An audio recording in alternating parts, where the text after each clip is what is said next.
이 천한 것들이 감히 여기가 어디라고 발을 들여. 당장 이 집에서 꺼져. 시어머니가 상을 두 손으로 움켜쥐고 그대로 뒤엎으신 그 순간 우리 친정어머니 저고리 위로 갈비찜 국물이 후두둑 쏟아졌습니다. 10년 만에 처음 이 집 문턱을 넘으신 부모님을 정말이지 그렇게 쫓아낼 수가 있는 걸까요? 남편은 그 순간에도 밥그릇만 내려다보고 있었죠. 하지만 시어머니는 몰랐습니다. 지금 이 집이 누구 이름으로 되어 있는지, 그리고 제가 3년 동안 조용히 준비해 온 서류 한 장이 금고 안에서 잠들어 있다는 사실을요. 다음 날 아침 제 휴대폰에는 시어머니 부재중 전화가 99통 찍혀 있었습니다. 15년 큰 소리 치던 시어머니가 마당에 무릎 꿇고 이마를 찌으며 통곡한 이야기 지금 시작합니다. 새벽 5시 부엌 창문 너머로 아직 어둠이 짙게 깔려 있었어요. 저는 어제 저녁 미리 씻어둔 약재를 다시 헹궈 약탕기에 넣었습니다. 시아버지의 한약은 하루라도 걸으면 안 된다는 한의사의 당부가 있었죠. 약탕기 스위치를 올리고 나서야 앞치마 끈을 다시 고쳐맸어요. 10년 동안 이 부엌은 제 손끝 하나하나로 채워져 있었습니다. 쌀 항아리 뚜껑을 열고 두 홉을 정확히 계량하며 오늘 아침상에 올릴 반찬 가짓수를 머릿속으로 헤아렸어요. 시아버지가 좋아하시는 자반고등어와 시어머니가 짜다 소리 안 하시는 딱 그만큼의 시금치 무침, 남편이 어릴 때부터 먹어왔다는 계란찜까지 준비하고 나니 어느새 6시 반이었죠. 밥솥에서 김이 올라오는 소리와 함께 안방 문이 열리는 기척이 들려왔습니다. 애미야, 아직 아침 안 됐냐? 시어머니가 잠긴 목소리로 마루로 나오셨어요. 거의 다 됐어요, 어머님. 5분만 기다려주세요. 저는 상보를 거두며 조용히 대답했습니다. 시어머니는 대답 대신 짧게 혀를 차시더니 마루 끝 소파에 앉으셨죠. 그 소리에 국자를 쥔 손끝에 힘이 들어갔지만 얼굴빛은 조금도 바꾸지 않았어요. 7시 정각 시아버지가 안방에서 나오시며 헛기침을 2번 하셨습니다. 애미야, 오늘도 일찍 일어났구나. 시아버지의 목소리에는 늘 있는 미안함이 조금 섞여 있었죠. 아버님, 진지 드세요. 저는 밥그릇을 상 위에 올리며 고개를 숙였어요. 남편은 그로부터 10분쯤 늦게 눈을 비비며 식탁으로 왔습니다. 어머니, 아버지, 안녕히 주무셨어요. 남편이 자리에 앉으며 인사했지만 시선은 이미 자기 밥그릇에 가 있었어요. 시어머니가 국그릇을 앞으로 당기시며 입을 여셨습니다. 애미야, 오늘은 국이 왜 이렇게 심심하냐? 소금 조금 더 넣어드릴까요, 어머님? 저는 자리에서 일어나려는 신용을 했어요. 됐다. 이 나이에 이제 와서 짜게 먹으라는 거냐? 시어머니가 숟가락을 국그릇 안에 소리나게 내려놓으셨습니다. 죄송해요, 어머님. 저는 다시 자리에 앉으며 짧게 대답했어요. 남편은 그 순간에도 계란찜만 조용히 떠먹고 있었죠. 시아버지가 헛기침을 1번 하시더니 젓가락을 가지런히 놓으셨습니다. 애미야, 저녁에 상 좀 잘 봐라. 종친의 어른들 오시기 전에 얘기 좀 해두자. 네, 아버님. 저는 두 손을 무릎 위에 모으며 대답했어요. 아침 설거지를 마치고 저는 곧장 장바구니를 챙겨 시장으로 향했습니다. 대문을 나서는 등 뒤로 시어머니의 목소리가 쫓아왔어요. 애미야, 갈비 좋은 걸로 골라와라. 종친의 어른들 앞에서 창피 당하지 말고. 네, 어머님. 알겠습니다. 저는 짧게 대답하고 골목을 걸어 내려갔죠. 시장 정육점에서 갈비를 흥정하는 동안에도 머릿속에서는 오늘 저녁 시아버지가 하실 말씀이 무엇일지 어림잡고 있었습니다. 시아버지의 칠순이 이제 3주 앞으로 다가와 있었어요. 저녁상은 아침보다 정성을 더 들였습니다. 시아버지가 좋아하시는 도미조림에 명이나물, 애호박전까지 부쳐냈어요. 밥상이 다 차려질 무렵 시누이가 대문을 열고 들어오는 소리가 났죠. 엄마, 나왔어. 시누이가 마루에 가방을 던지듯 내려놓으며 안방 쪽을 향해 소리쳤습니다. 시어머니가 반색을 하며 마루로 나오셨어요. 수연아, 저녁은 먹었니? 아직? 새언니, 나도 밥 좀 줘. 시누이가 저를 힐끗 보며 식탁 의자에 앉았습니다. 네, 아가씨. 금방 차려드릴게요. 저는 국그릇을 하나 더 꺼내며 대답했어요. 시누이는 결혼 3년 만에 남편과 별거 중이라는 사실을 잊은 사람처럼 이 집 안방을 자기 방처럼 드나들었죠. 저녁 식탁이 다 차려지자 시아버지가 안경을 고쳐 쓰시며 입을 여셨습니다. 이번 칠수는 옛 방식대로 치르고 싶다. 시어머니의 젓가락이 잠시 허공에서 멈췄어요. 여보, 옛 방식이라니 무슨 소리예요? 종친의 어른들 다 모시고 40인분 상 크게 차리자는 말이지. 시아버지가 도미조림에서 살점을 발라내며 담담하게 말씀하셨습니다. 시어머니 얼굴에 옅은 웃음이 번졌어요. 당신도 참, 이제야 종부다운 대접을 좀 받아보시겠네요. 시어머니가 저를 흘낏 보며 덧붙이셨죠. 애미야, 이번엔 정신 바짝 차리고 준비해라. 종친의 어른들 앞에서 흠잡히면 이 집 망신이다. 네, 어머님. 열심히 준비할게요. 저는 두 손을 무릎 위에서 조용히 마주 잡았습니다. 시아버지가 잠시 저를 응시하시더니 낮은 목소리로 말씀을 이으셨어요. 애미야, 이번에 사돈어른 내외분도 모시자. 숟가락 부딪히는 소리가 뚝 끊겼습니다. 시어머니가 국그릇을 상 위에 소리나게 내려놓으셨어요. 여보, 지금 뭐라고 하셨어요? 사돈어른 내외분 모시자고 했다. 시아버지가 안경 너머로 시어머니를 바라보시며 다시 한번 또렷하게 말씀하셨죠. 시어머니의 입꼬리가 위로 올라갔지만 그건 웃음이 아니었습니다. 격이 안 맞는 사람들을 왜 굳이 이 집에 들이려고 하세요? 시어머니의 목소리에 얼음이 서렸어요. 저는 무릎 위에서 손을 꽉 쥐었습니다. 어머님, 저희 친정 부모님은 결혼하고 10년 동안 이 집 문턱 한번 못 넘어 보셨어요. 제 목소리가 저도 모르게 조금 떨렸죠. 이번 아버님 칠순에 한 번만 모시고 싶어요. 시누이가 옆에서 코웃음을 흘렸습니다. 새언니네 친정이 뭐 대단하다고 이 집에 발을 들여. 시누이의 말끝이 비웃음으로 늘어졌어요. 시아버지가 젓가락을 상 위에 탁 내려놓으셨습니다. 수연아, 그만해라.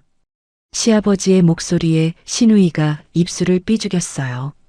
애미야, 사돈어른 내외분 꼭 모셔라. 내가 직접 부탁하는 거다. 시아버지가 저를 향해 고개를 한번 끄덕여 주셨습니다. 네, 아버님. 감사합니다. 저는 눈시울이 뜨거워지는 걸 애써 눌러 삼켰어요. 시어머니가 자리에서 일어나시며 상보를 손등으로 툭 치셨습니다. 두고 봅시다. 시어머니의 짧은 한마디가 마루를 지나 안방 문을 닫는 소리로 이어졌어요. 남편은 그 순간에도 애호박전에 젓가락을 대고 있었죠.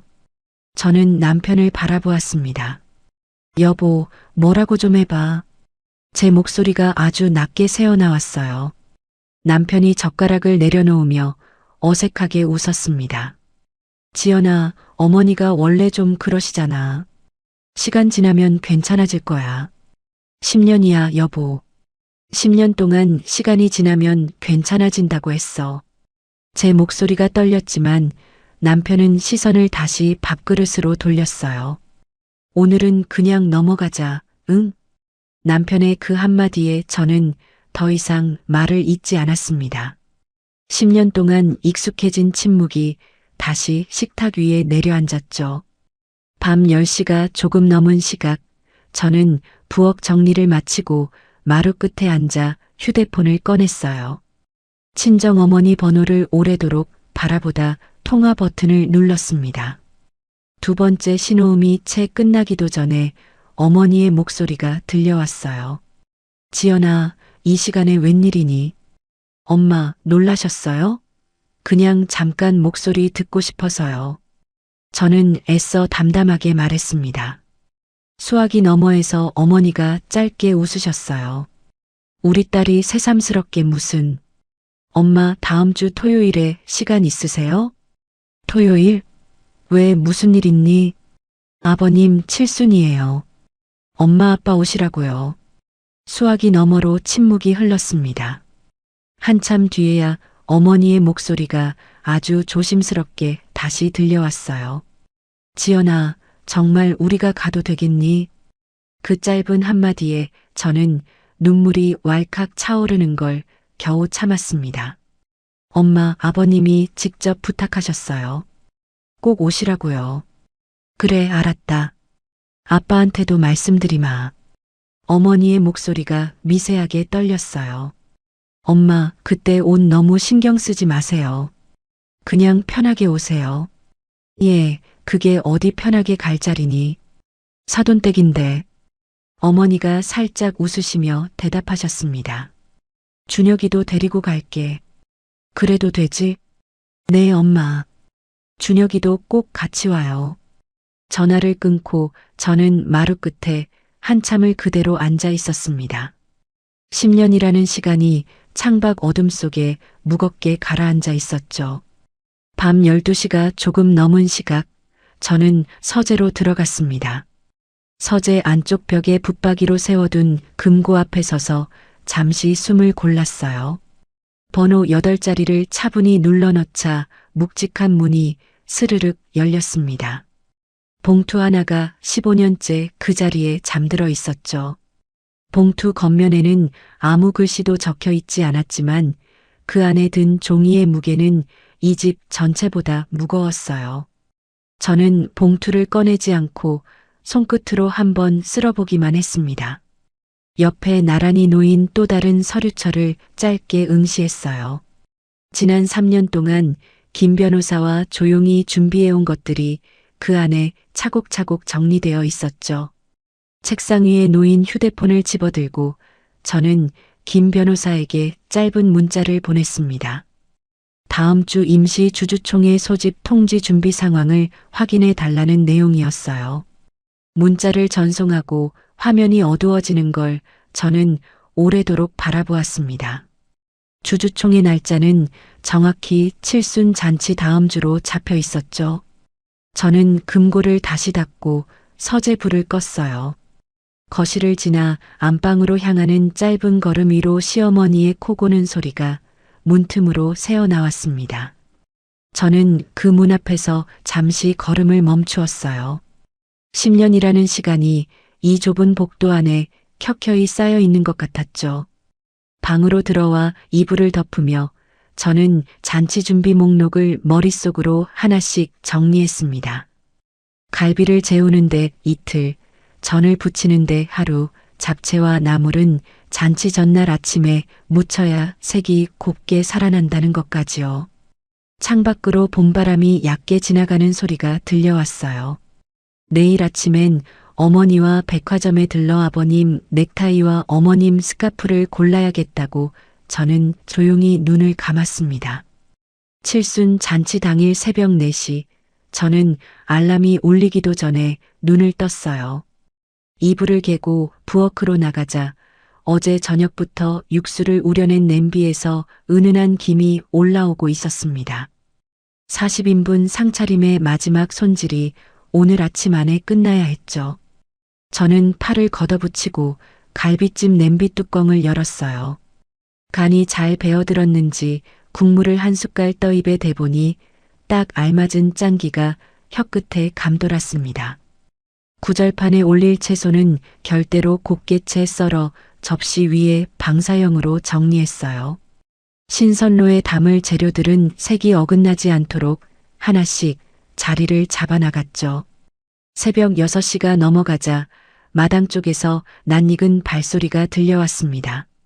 시아버지가 잠옷 위에 두루마기만 걸치신 채로 부엌 문 앞에 서 계셨어요. 애미야, 언제부터 나와 있었냐? 아버님, 일찍 나오셨네요. 4시부터 시작했어요. 저는 앞치마에 손을 닦으며 대답했습니다. 시아버지가 잠시 부엌 안을 둘러보시더니 고개를 몇 번 끄덕이셨어요. 고생 많다, 애미야. 오늘 사돈어른 내외분 오시면 내가 직접 마당까지 나가서 맞을 거다. 네, 아버님. 감사합니다. 저는 고개를 깊이 숙였죠. 시아버지가 부엌을 나가시자 저는 다시 국자를 잡았습니다.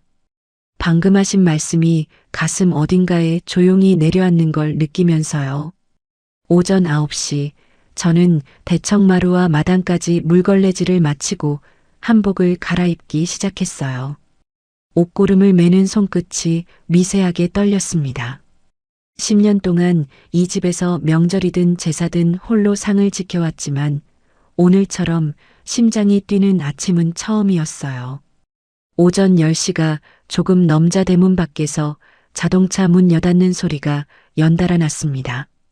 시당숙 어르신들과 종친의 어른들이 먼저 도착하신 거였죠. 애미야, 어서 나와서 인사 올려라. 시아버지가 마루 끝에서 저를 부르셨어요. 저는 마당으로 내려가 두 손을 앞으로 모으고 허리를 깊이 숙였습니다. 어르신들, 먼 길 오시느라 고생 많으셨습니다. 어이구, 이 집 맏며느리 인사가 여전히 반듯하구먼. 시당숙 어르신 한 분이 껄껄 웃으시며 제 어깨를 두어 번 다독여 주셨어요. 저는 어른들을 대청마루로 모신 뒤 다가와 차를 내어드렸죠. 시어머니는 그제야 안방에서 마지못해 나오시더니 어른들 앞에 짧게 인사만 하시고는 다시 방으로 들어가 화장을 고치셨습니다. 오전 11시 반경 대문 앞에서 자동차 한 대가 조심스럽게 멈춰 서는 소리가 들려왔어요. 저는 앞치마를 벗고 마당으로 뛰어내려갔습니다. 친정아버지가 손수 운전대를 잡고 계셨고 조수석에서 친정어머니가 정과 상자를 두 손으로 꼭 안고 계셨죠. 뒷좌석에서는 남동생이 넥타이를 다시 매만지며 내려오고 있었어요. 엄마, 아빠 오셨어요. 저는 어머니의 손에서 정과 상자를 받아들며 목소리가 살짝 잠겼습니다. 지연아, 우리 딸. 어머니가 제 손을 꼭 잡으시며 눈시울을 붉히셨어요. 시아버지가 마루에서 마당까지 성큼성큼 내려오시더니 친정아버지의 손을 두 손으로 맞잡으셨습니다. 사돈, 먼 길 오시느라 고생 많으셨습니다. 사돈어른, 이렇게 불러주셔서 저희가 오히려 송구스럽습니다. 친정아버지가 허리를 깊이 숙이며 대답하셨어요. 시아버지는 친정아버지의 어깨를 몇 번 두드리시고는 대청마루로 안내하셨죠. 저는 그 뒷모습을 바라보며 10년 만에 처음으로 이 결혼이 헛되지 않았다는 안도감을 느꼈습니다. 거실에 자리가 잡힌 뒤에도 시어머니는 인사조차 나오지 않으셨어요. 한참 뒤에야 안방 문이 열리고 시어머니가 나오시더니 친정 부모님 쪽은 쳐다보지도 않으신 채 저에게만 짧게 말씀하셨습니다. 애미야, 나는 계모임 약속이 있어서 잠깐 나갔다 오마. 어머님, 지금요? 사돈어른 오셨는데요. 저는 당황해서 되물었어요. 계집애가 뭘 그렇게 말이 많냐? 금방 다녀오면 될걸. 시어머니가 저를 흘겨보시더니 그대로 대문을 나가버리셨습니다. 시누이가 옆에서 친정어머니의 한복 저고리를 위아래로 훑어보며 입꼬리를 살짝 올렸어요. 어머, 사부인 저고리가 참 소박하시네요. 아가씨. 저는 시누이를 낮게 불렀습니다. 시누이가 어깨를 으쓱하며 안방 쪽으로 자리를 옮겼어요. 친정어머니가 제 손을 슬며시 잡으시며 아주 작은 목소리로 말씀하셨습니다. 지연아, 괜찮다. 신경 쓰지 마. 낮 12시 정각 대청마루 상이 다 차려지고 시아버지가 상석에 앉으셨어요. 종친의 어른들 중 한 분이 친정아버지 쪽을 보며 술잔을 드셨습니다. 이 집에 사돈 어른이 오신 게 처음 아닙니까? 오늘 참 좋은 날입니다. 어르신, 오히려 저희가 감사드릴 일입니다. 친정아버지가 두 손으로 잔을 받으시며 대답하셨죠. 친정어머니가 옆에서 손수건을 꺼내 눈가를 살짝 훔치셨어요. 우리 딸이 이렇게 큰 상을 다 차렸구나. 친정어머니의 목소리가 미세하게 젖어 있었습니다. 저는 어머니의 등을 조용히 쓸어들이며 눈물을 삼켰어요. 상 위에는 갈비찜과 구절판, 신선로가 김을 올리고 있었고 어른들의 술잔이 몇 번 오갔습니다. 화기애애한 분위기가 대청마루를 감싸고 돌았죠. 그때였어요. 대문이 벌컥 열리는 소리가 마당을 가르며 들려왔습니다. 시어머니가 계모임에서 예상보다 훨씬 일찍 돌아오신 거였어요. 시어머니는 마당에서 대청마루를 올려다보시더니 얼굴이 종이장처럼 하얗게 질리셨습니다. 친정 부모님이 상 앞에 앉아 계신 광경을 확인하신 순간이었죠. 시어머니가 손에 들고 있던 핸드백을 마룻바닥에 그대로 내던지셨어요. 핸드백이 마루를 튕기며 굴러가는 소리에 어른들이 일제히 그쪽을 돌아보셨습니다. 어머님, 저는 자리에서 벌떡 일어났어요. 시어머니가 한복 치맛자락을 걷어붙이시고 성큼성큼 상 앞으로 걸어오셨습니다. 여보, 왜 이래요? 시아버지가 놀라 자리에서 일어나셨지만 이미 늦었어요. 시어머니가 두 손으로 상 모서리를 움켜잡으시더니 목청껏 소리치셨습니다. 여기가 감히 어디라고 기어들어와. 그 말과 동시에 상이 그대로 뒤집혔어요. 갈비찜 국물이 허공으로 튀어 올랐다가 친정어머니의 저고리 위로 후두득 떨어졌습니다. 신선로가 요란한 소리를 내며 마룻바닥을 굴러 마당까지 튀어나갔어요. 접시들이 산산조각 나는 소리가 대청마루 전체를 흔들었죠. 종친의 어른들의 입이 그대로 벌어졌습니다. 시당숙 어르신 한 분이 자리에서 반쯤 일어나시다 다시 주저앉으셨어요. 정순아, 이게 무슨 짓이냐? 시아버지가 시어머니의 팔을 잡으셨지만 시어머니는 그 손을 뿌리치셨습니다. 이 집이 어떤 집인데 저런 것들을 드려요.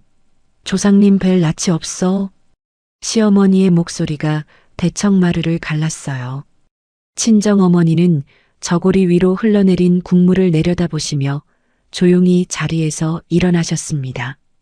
남동생이 벌개진 얼굴로 무언가 말하려는 순간 친정아버지가 손을 살짝 드셨어요. 준혁아. 친정아버지의 목소리는 낮았지만 단호했습니다. 가자. 그 두 글자에 남동생이 입을 다물었어요. 친정아버지가 자리에서 일어나 옷매무새를 천천히 다듬으셨습니다. 시아버지가 다급하게 마당으로 뛰어내려오셨어요. 사돈 어른. 이건 정말. 사돈 어른, 오늘은 저희가 이만 물러가겠습니다. 친정아버지가 시아버지의 말을 조용히 자르며 고개를 숙이셨습니다. 남편은 그 순간에도 상 앞에 그대로 앉아 고개만 숙이고 있었어요. 저는 남편의 뒷모습을 잠시 바라보다 친정 부모님을 따라 신발장 앞으로 걸어갔습니다. 신발을 신으시는 어머니의 손이 미세하게 떨리고 있었어요. 엄마, 죄송해요. 정말 죄송해요. 제 목소리가 갈라져 나왔습니다. 어머니가 제 손을 두 손으로 꼭 감싸주셨어요. 지연아, 괜찮다. 이 엄마는 괜찮아. 어머니가 저를 올려다보시며 옅게 웃으셨습니다. 우리 딸만 힘들지 않으면 된다. 저는 대답 대신 어머니의 손등에 이마를 잠시 대었어요. 친정아버지가 제 어깨를 한번 다독여 주시고는 대문을 향해 걸음을 옮기셨습니다. 남동생이 저를 돌아보며 눈시울을 붉혔지만 아무 말도 하지 못했어요. 세 사람이 대문을 나서는 뒷모습을 저는 그 자리에 서서 오래도록 바라보았습니다. 대문이 닫히는 둔탁한 소리가 마당을 지나 대청마루까지 울렸어요. 그 소리에 시어머니가 그제야 분이 덜 풀리신 듯 다시 목소리를 높이셨습니다. 저런 것들을 이 집에 들여놓다니 조상님 뵐 낯이 없다. 시어머니가 안방을 향해 걸음을 옮기시자 신우이가 그 뒤를 종종 걸음으로 따라갔어요. 엄마, 진정해. 저 여자가 원래 눈치가 없잖아. 신우이의 목소리가 안방 문이 닫히기 전에 마루까지 새어나왔습니다. 종친의 어른들은 서로 눈치를 살피시더니 하나둘 자리에서 일어나셨어요. 덕수, 오늘은 이만 가봐야겠네. 시당숙 어르신 한 분이 시아버지의 어깨를 짧게 두드리시고는 신발을 신으셨습니다. 시아버지는 어른들 한 분 한 분께 허리를 깊이 숙이시며 배웅하셨지만 그 등이 오늘따라 유난히 굽어 보였어요. 어른들이 모두 대문을 나가시고 나서야 대청마루에는 국물 자국과 깨진 그릇 조각만이 남았습니다. 남편이 그제야 자리에서 일어나 저에게 다가왔어요. 지연아, 어머니가 원래 좀... 여보. 저는 남편의 말을 짧게 잘랐습니다. 오늘 저녁에 얘기해. 제 목소리는 흔들리지 않았어요. 남편이 무언가 더 말하려다 제 얼굴을 보고는 입을 다물었습니다. 저는 앞치마를 다시 두르고 깨진 접시 조각부터 하나씩 주워 담기 시작했어요. 무릎을 꿇고 마룻바닥에 손을 대는 그 순간 저는 10년간 참아왔던 무언가가 소리도 없이 무너져 내리는 걸 분명히 들었습니다. 접시 조각을 쓸어 담는 제 손끝은 이상하리만치 차분했죠. 깨진 접시 조각을 다 쓸어 담는데 1시간이 걸렸어요. 저는 국물이 스민 마룻바닥을 물걸레로 3번 닦아냈습니다. 한 번 닦을 때마다 걸레에서 배어나오는 갈비찜 국물이 붉게 번져나왔죠. 마루가 원래의 색을 되찾을 즈음 안방에서는 여전히 시어머니의 목소리가 새어나오고 있었어요. 수연아, 저 여자가 이 집을 우습게 보는 거야. 감히 저런 사람들을 이 마루 위에 앉히다니. 엄마, 진정해. 그러다 쓰러져. 신우이가 시어머니의 등을 두드리는 소리가 문틈으로 들려왔습니다. 저는 걸레를 짜서 다시 물을 갈러 부엌으로 향했어요. 부엌 문 앞에서 남편이 저를 기다리고 있었습니다. 지연아, 잠깐만 얘기 좀 해. 남편이 어색한 미소를 지으며 제 앞을 가로막았어요. 여보, 지금 마루 치우고 있어. 저는 걸레를 든 손을 옆으로 살짝 비켰습니다. 어머니가 원래 저러시잖아. 조금만 지나면 다 잊으실 거야. 남편이 목소리를 낮추며 말했어요. 저는 남편의 얼굴을 처음으로 정면으로 마주 보았습니다. 여보, 오늘 우리 엄마 저고리에 국물이 튀었어. 알아. 당신 어머니가 상을 뒤엎으면서 뭐라고 하셨는지 들었지? 지연아, 목소리 좀 낮춰. 남편이 안방 쪽을 힐끗 돌아보며 저를 다급하게 말렸어요. 저는 남편의 눈을 오래도록 바라보았습니다. 10년 동안 익숙해진 그 눈빛이 오늘따라 유난히 낯설게 느껴졌죠. 여보, 당신 아까 그 자리에서 한마디도 안 했어. 내가 뭐라고 말할 수 있었겠어. 어머니가 저렇게 화가 나셨는데. 남편이 손바닥으로 이마를 짚으며 한숨을 내쉬었어요. 우리 엄마 아빠는 아무 잘못도 없이 국물을 뒤집어 쓰고 대문 밖으로 쫓겨나셨어. 제 목소리가 조금 떨렸지만 눈물은 흐르지 않았습니다. 지연아, 나중에 내가 어머니 진정되시면 사돈어른께 직접 전화해서 사과드릴게. 응? 됐어, 여보. 저는 남편의 옆을 스쳐 지나 부엌으로 들어갔어요. 등 뒤로 남편이 무슨 말을 더 하려다 그대로 삼키는 기척이 느껴졌습니다. 저녁 7시가 되어서야 저는 마루 정리를 완전히 끝냈어요. 시아버지는 그 사이 서재로 들어가 문을 닫으신 채 나오지 않으셨죠. 저는 저녁상을 차리지 않았습니다. 부엌불을 끄고 앞치마를 벗어 개어 식탁 위에 올려놓았어요. 10년 만에 처음으로 이 집 저녁상을 걸은 밤이었죠. 방으로 들어가는 길에 서재 문 앞을 지나며 저는 잠시 걸음을 멈췄습니다. 문 안쪽에서 시아버지의 낮은 한숨 소리가 새어나왔어요. 저는 그 한숨을 잠시 귀에 담고 조용히 걸음을 옮겼습니다. 밤 11시가 넘어서 저는 안방을 나와 다시 서재로 들어갔어요. 시아버지는 이미 안방으로 건너가신 뒤였습니다. 서재 안쪽 금고 앞에 서서 저는 오래 숨을 골랐어요. 번호를 눌러 넣는 손끝이 오늘따라 이상하게 차분했습니다. 금고 문이 열리자 15년째 잠들어 있던 봉투가 그 자리에 여전히 놓여 있었어요. 저는 봉투를 두 손으로 조심스럽게 꺼냈습니다. 봉투 안에서 종이 몇 장이 미끄러져 나왔죠. 이 집의 등기부등본 사본이었어요. 소유자 이름란에는 친정아버지 성함이 또렷하게 인쇄되어 있었습니다. 15년 전 시아버지의 사업이 부도 직전까지 몰렸을 때 친정아버지가 사돈의 체면을 지켜주기 위해 대신 매입해 주신 집이었죠. 그 뒤로 이 집은 시댁 명의처럼 보였지만 서류상 주인은 언제나 친정아버지 한 분이었어요. 시어머니는 이 사실을 단 한 번도 알지 못한 채 15년을 이 마루 위에서 큰 소리를 치며 살아오셨습니다. 저는 봉투 안에서 또 다른 서류철을 꺼냈어요. 지분 양도 계약서 원본이었습니다.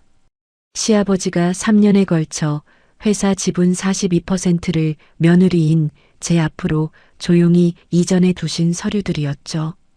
각 장마다 시아버지의 자필 서명이 붉은 인감 도장과 나란히 찍혀 있었어요. 시아버지가 부도 위기에서 살아나신 뒤 사돈의 은혜를 갚기 위해 오랜 시간 준비하신 결과였습니다. 이 사실 또한 시어머니는 15년 동안 짐작조차 하지 못하셨죠. 저는 서류를 두 손으로 가지런히 정리해 다시 봉투에 넣었어요. 15년 동안 저를 얹혀 사는 사람 대하듯 무시해 오신 시어머니의 눈빛과 오늘 저녁 친정어머니 저고리 위로 흐르던 갈비찜 국물이 봉투 위에 겹쳐 보였습니다. 봉투가 이제는 하나의 청구서가 되어 제 손안에 들어와 있었어요. 저는 봉투를 서재 책상 위에 올려놓고 노트북을 열었습니다. 인근 공인중개사 세 곳의 홈페이지를 차례로 열어 상담 예약 문자를 미리 작성해 두었어요. 내일 오전 10시부터 30분 간격으로 3명이 이 집을 다녀갈 수 있도록 시간을 조정했습니다. 전송 버튼을 누르자 화면 위로 예약 완료 알림이 3번 연달아 떠올랐죠. 저는 다시 휴대폰을 집어들고 김 변호사에게 문자를 입력했어요. 다음 주 임시 주주총회 소집 통지서를 예정대로 이사진 전원에게 정식 발송해 달라는 짧은 메시지였습니다. 전송 버튼을 누르고 화면이 어두워지는 걸 저는 오래도록 바라보았어요. 지난 3년 동안 김 변호사와 조용히 준비해 온 그림이 이제 마지막 한 조각을 향해 움직이기 시작한 순간이었죠. 시계가 새벽 1시를 넘어가고 있었습니다. 저는 서재 불을 끄고 문을 조용히 닫았어요. 거실을 지나 안방 앞을 지나가는 길에 시어머니의 코 고는 소리가 문틈으로 새어나왔습니다. 저는 그 문 앞에서 잠시 걸음을 멈췄어요. 문 안쪽에서 코 고는 소리 사이로 시누이가 뒤척이는 기척이 함께 섞여 있었습니다. 시누이가 오늘 밤 시어머니 옆에서 자기로 한 모양이었어요. 저는 그 문을 향해 아주 낮은 목소리로 인사를 흘렸습니다. 안녕히 주무세요, 어머님. 들릴 리 없는 인사였지만 저는 그 짧은 한마디를 15년 만에 처음으로 제 목소리로 내어보았어요. 방으로 들어와 이불을 덮자 이상하게도 눈꺼풀이 무겁게 내려앉았습니다. 10년 동안 이 집에서 처음 맞이하는 깊은 잠이었어요. 다음 날 아침 저는 오히려 평소보다 30분 늦은 6시에 눈을 떴습니다. 부엌으로 나가 여느 때처럼 밥을 안 치고 국을 끓였어요. 국그릇에 국을 붓는 손끝이 조금도 떨리지 않았습니다. 오히려 10년 만에 처음으로 이 부엌이 낯설게 느껴질 만큼 마음이 고요했어요. 식탁이 다 차려질 무렵 시아버지가 안방에서 나오셨습니다. 애미야. 네, 아버님. 저는 국그릇을 상 위에 올리며 대답했어요. 시아버지는 한참을 상 앞에 서 계시더니 짧게 헛기침을 하시고 자리에 앉으셨습니다. 어제 일에 대해서는 아무 말씀도 없이 신문을 펼치셨어요. 시어머니가 뒤이어 나오시더니 밥그릇을 툭툭 내려놓으시며 혼잣말처럼 중얼거리셨습니다. 저 사돈네 사람들, 다시는 이 집에 발을 못 붙이게 해야 한다. 시어머니의 목소리가 식탁 위를 가볍게 스쳐갔지만 저는 대답하지 않았어요. 시아버지도 신문에서 눈을 떼지 않으셨습니다. 시어머니가 저를 흘겨보시며 다시 목소리를 높이셨어요. 애미야, 내 말 안 들리냐? 들려요, 어머님. 저는 짧게 대답하고 국을 한 숟갈 떴습니다. 시어머니의 손이 밥그릇 위에서 잠시 멈췄어요. 15년 동안 시어머니의 짜증에 늘 죄송하다고 대답해온 며느리가 오늘은 다른 목소리로 답한 걸 시어머니도 순간 느끼신 모양이었습니다. 남편이 어색한 표정으로 저와 시어머니를 번갈아 바라봤어요. 식사가 다 끝나갈 무렵 저는 앞치마를 벗어 정갈하게 개어 식탁 위에 올려놓았습니다. 지연아, 왜 앞치마를 거기 두고? 남편이 의아한 눈빛으로 저를 바라봤어요. 저는 대답 대신 옅은 미소만 지어 보이고 방으로 들어가 옷을 갈아입기 시작했습니다. 한복이 아닌 정장 재킷을 걸치고 머리를 단정하게 묶었어요. 거울 앞에서 저는 오랜만에 제 얼굴을 오래도록 마주 보았습니다. 10년 전 결혼식 날 이후 처음으로 이 얼굴이 낯설지 않게 느껴졌어요. 오전 10시가 조금 못 되어 대문 앞에서 초인종 소리가 들려왔습니다. 첫 번째 공인중개사가 시간 맞춰 도착한 거였어요. 시어머니가 마루 끝에 앉아 계시다가 고개를 돌리며 소리치셨습니다. 애미야, 누가 왔냐? 제가 나가볼게요, 어머님. 저는 태연하게 대답하고 대문을 향해 걸음을 옮겼어요. 대문을 여니 정장 차림의 중개사가 서류철을 옆구리에 낀 채 서 있었습니다. 안녕하세요. 어제 문자 드린 서지연입니다. 아, 사모님. 예약 시간 맞춰왔습니다. 중개사가 정중하게 고개를 숙이며 명함을 건넸어요. 저는 중개사를 마당 안으로 안내했습니다. 시어머니가 마루 끝에서 그 광경을 지켜보시다 자리에서 벌떡 일어나셨어요. 애미야, 저 사람 누구냐? 시어머니의 목소리가 마당까지 날카롭게 날아왔습니다. 저는 마루 앞으로 걸어가 시어머니를 올려다보았어요. 어머님, 집 감정 받으러 오신 분이에요. 뭐? 감정? 무슨 감정? 시어머니의 얼굴빛이 순식간에 창백해졌습니다. 이 집 매물로 내놓으려고요. 제 목소리는 흔들리지 않았어요. 시어머니가 마루 끝에 그대로 주저앉으시며 두 손으로 마룻바닥을 짚으셨습니다. 네가 지금 무슨 소리를 하는 거냐? 자세한 건 세 분 다 다녀가시고 나서 말씀드릴게요, 어머님. 저는 짧게 대답하고 중개사를 대청마루로 안내했어요. 시어머니의 시선이 제 등에 그대로 꽂혀 있는 걸 저는 등 뒤로 분명히 느꼈습니다. 첫 번째 중개사가 대청마루와 안방, 부엌, 마당까지 꼼꼼히 둘러보는데 30분이 걸렸어요. 시어머니는 마루 끝에 앉으신 채 그 광경을 지켜보시다 몇 번이나 자리에서 일어나려 하셨습니다. 그때마다 시누이가 시어머니의 팔을 붙잡으며 낮게 속삭였어요. 엄마, 진정해. 일단 지켜보자. 시누이의 목소리에도 어제와 다른 긴장이 실려 있었죠. 중개사는 서류에 몇 줄을 적어 내려가더니 저에게 명함 뒷장에 견적을 적어 건네주었습니다. 사모님, 이 정도 대지에 이 위치면 시세보다 좀 더 받으실 수 있을 것 같습니다. 감사합니다. 두 분 더 오시고 나서 연락드릴게요. 저는 정중하게 인사하고 중개사를 대문 밖까지 배웅했어요. 두 번째 중개사가 30분 뒤에 도착했고 세 번째 중개사는 정확히 정오의 대문을 두드렸습니다. 세 사람이 모두 다녀가는 동안 시어머니는 안방으로 들어가지도 못하시고 마루 끝을 지키고 계셨어요. 한 번씩 중개사가 안방 문을 열어 사진을 찍을 때마다 시어머니의 손끝이 미세하게 떨리는 걸 저는 놓치지 않았습니다. 세 번째 중개사가 대문을 나선 시각이 낮 1시 반이었어요. 저는 대문을 닫고 돌아서서 대청마루를 올려다보았습니다. 시어머니가 마루 끝에서 자리를 박차고 일어나시더니 저를 향해 걸어오셨어요. 애미야, 지금 당장 이리 올라와라. 시어머니의 목소리가 마당을 갈랐습니다. 저는 신발을 벗고 천천히 마루로 올라갔어요. 시아버지도 서재에서 나오시더니 마루 한쪽에 서 계셨습니다.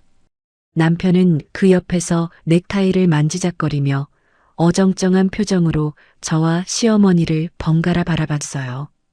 애미야, 네가 감히 이 집을 왜 남한테 보여주느냐? 시어머니가 마루가 울리도록 소리치셨습니다. 저는 잠시 시어머니의 얼굴을 마주 본 뒤 서재 쪽으로 걸음을 옮겼어요. 어머님, 잠깐만 기다려주세요. 애미야, 어디 가는 거냐? 시어머니의 목소리가 등 뒤로 따라붙었지만 저는 걸음을 늦추지 않았습니다. 서재 안으로 들어가 책상 위에 어제 꺼내두었던 봉투를 집어들었어요. 봉투 안의 서류들이 손 안에서 조금도 흔들리지 않았습니다. 거실로 돌아 나와 저는 소파 앞 유리 테이블 위에 봉투를 올려놓았어요. 봉투 안에서 등기부등본 사본과 지분양도 계약서, 원본을 차례로 꺼내 테이블 위에 나란히 펼쳤습니다.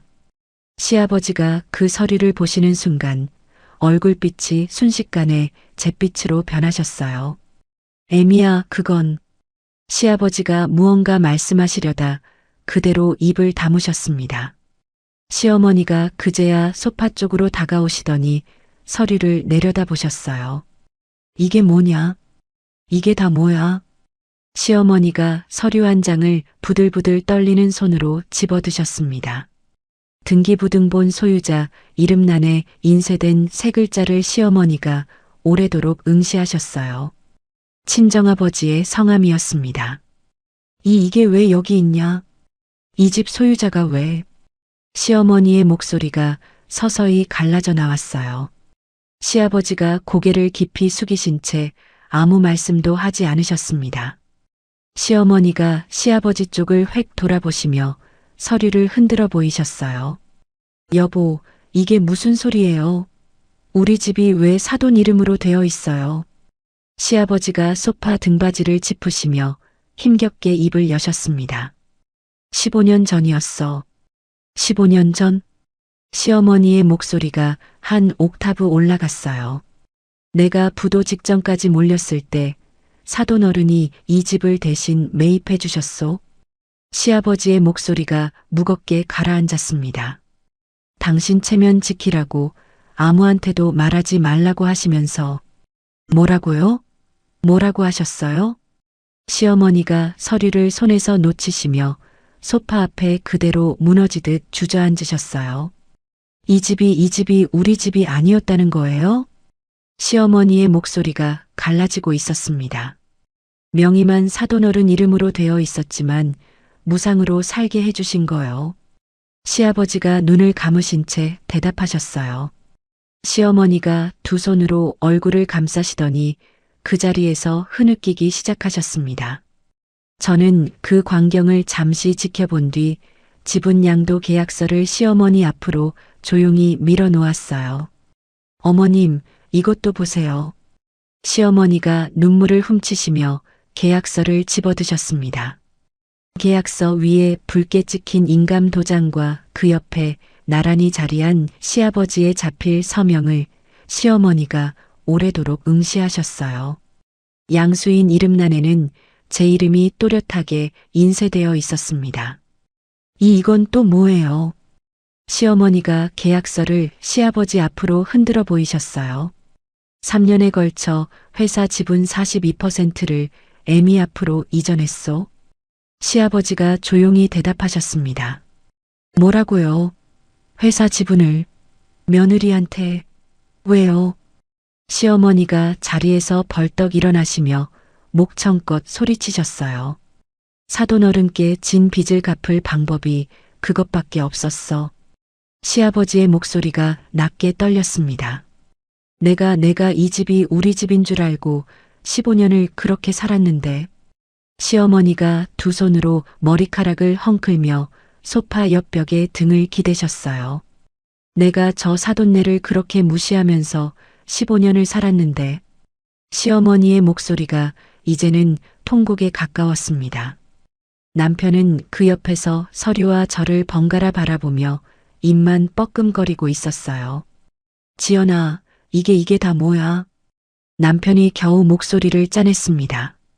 당신이 회사 최대 주주라고? 우리 회사 지분 42%가 당신 앞으로 되어 있다고? 응, 여보. 저는 짧게 대답했어요. 3년 전부터? 그런 얘기를 왜 나한테 한 번도 안 했어? 남편의 목소리가 갈라졌습니다. 당신이 물어본 적이 있었어, 여보? 저는 남편의 눈을 정면으로 바라보며 되물었어요.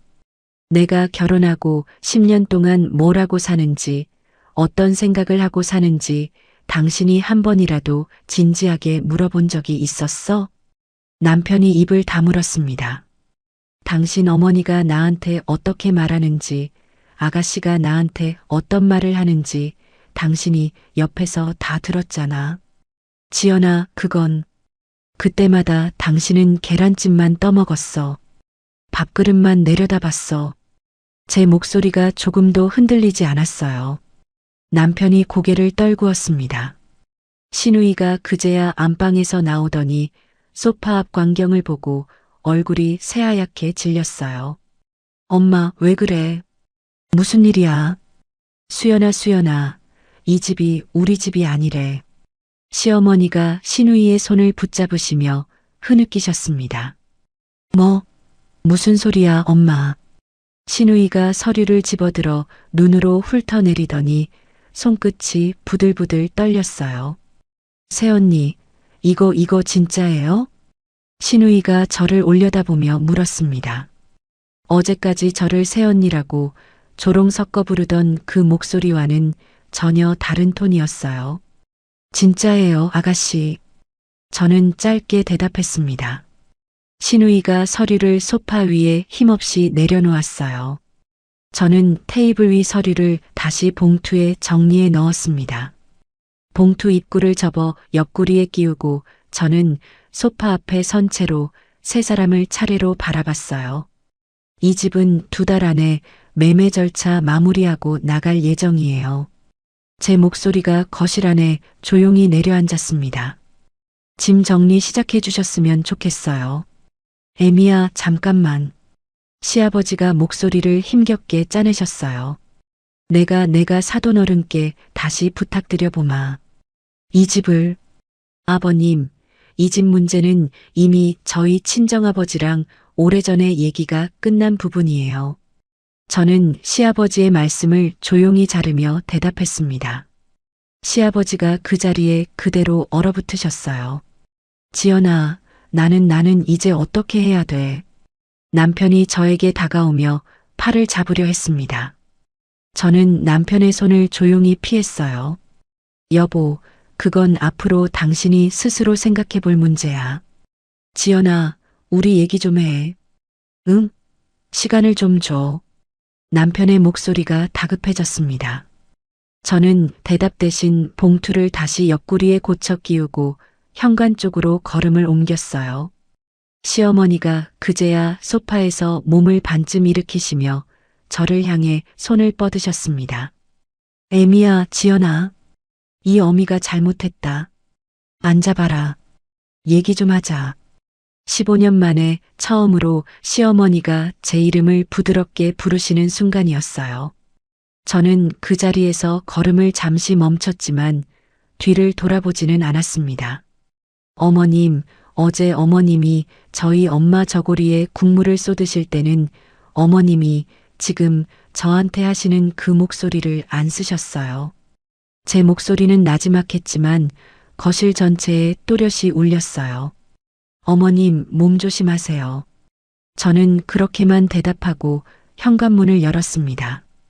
문을 여는 순간 등 뒤에서 시어머니가 소파 위에서 무너지듯 통곡하는 소리가 처음으로 들려왔어요. 15년 동안 이 집안에서 큰 소리를 치며 살아오신 시어머니의 목소리가 처음으로 지식여진 채로 새어나오는 순간이었습니다. 저는 그 소리를 등 뒤에 그대로 남겨둔 채 대문을 열고 골목을 걸어 나갔어요. 봄바람이 정장 재킷 자락을 가볍게 흔들었습니다. 저는 봉투를 옆구리에 단단히 고쳐 끼우며 지하 주차장 방향으로 걸음을 옮겼어요. 주차장에 세워둔 제 차에 시동을 걸고 저는 김 변호사에게 짧게 전화를 걸었습니다. 김 변호사님, 저 지금 사옥으로 가고 있어요. 강남 사옥 지하 주차장에 차를 세운 시각이 오후 3시였어요. 저는 봉투를 옆구리에 낀 채 엘리베이터 앞에 섰습니다. 버튼을 누르는 손끝이 이상하게 차분했죠. 15층 회의실 앞에 도착하자 김 변호사가 문 앞에서 저를 기다리고 있었어요. 서 이사님 오시느라 고생 많으셨습니다. 김 변호사가 정중하게 고개를 숙였습니다. 김 변호사님, 안쪽에는 몇 분이나 와 계세요? 예정대로 3분 다 자리하고 계십니다. 저는 짧게 고개를 끄덕이고 회의실 문을 열었어요. 회의실 안에는 이사진 3분이 나란히 앉아 계셨습니다. 3분 모두 지난 3년 동안 김 변호사를 통해 조용히 접촉해온 실질적 조력자들이었어요. 시아버지의 최근 몇 년 판단력 저하와 시외숙의 낙하산 인사에 오래전부터 불만을 품어오신 분들이었죠. 서 이사님, 오랜만입니다. 이사진 중 가장 연장자이신 분이 자리에서 반쯤 일어나며 인사하셨습니다. 오시느라 고생 많으셨습니다. 자리에 앉으시죠. 저는 회의 탁자 상석에 앉으며 봉투를 탁자 위에 올려놓았어요. 김 변호사가 제 옆자리에 앉으며 준비된 서류철을 폈습니다. 김 변호사님, 다음 주 임시 주주총회 소집 통지는 예정대로 나갔죠? 오늘 아침 9시에 이사진 전원에게 정식 발송 완료되었습니다. 김 변호사가 서류철 첫 장을 펼치며 대답했어요. 우호 지분 확보 상황도 다시 한번 확인해 주세요. 서 이사님이 보유하신 42%에 이번에 추가로 확보한 25%가 합쳐져 총 67%입니다. 이사진 한 분이 안경을 고쳐 쓰시며 서류를 들여다보셨습니다.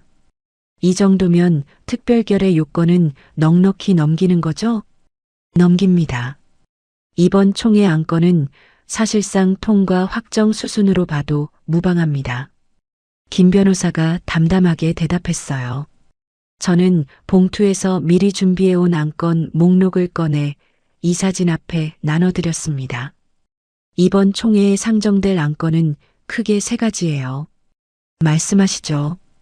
가장 연장자 이사께서 목록을 손끝으로 짚으며 대답하셨어요.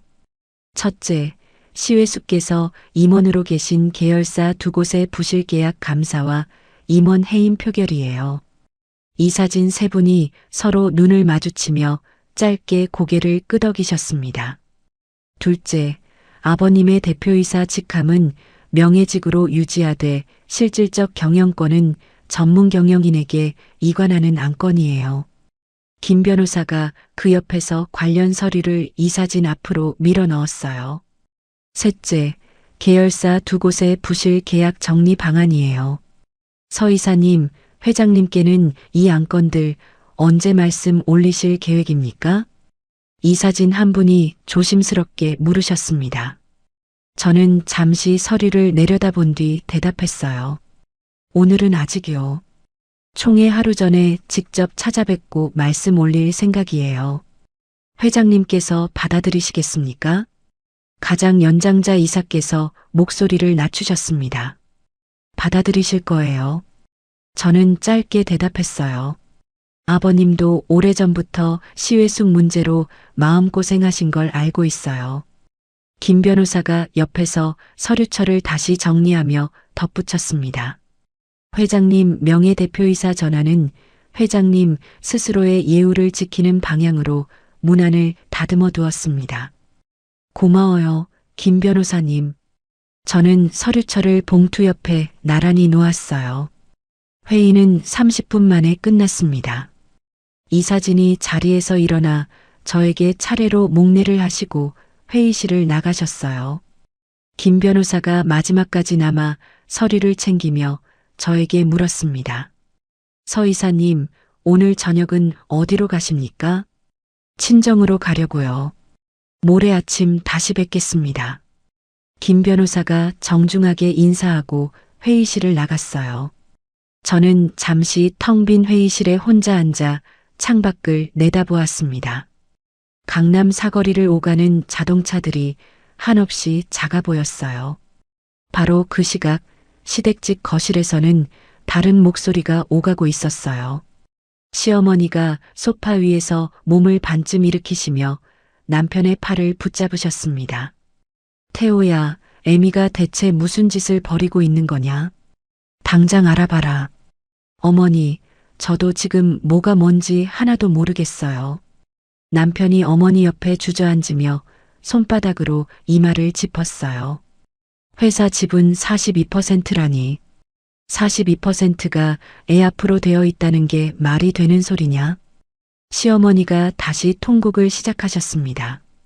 시아버지가 서재에서 나오시며 낮은 목소리로 말씀하셨어요. 정순아, 그만해라. 여보, 그만하라니요. 15년이에요. 15년을 내가 이 집이 우리 집인 줄 알고 살았어요. 내가 다 잘못했다.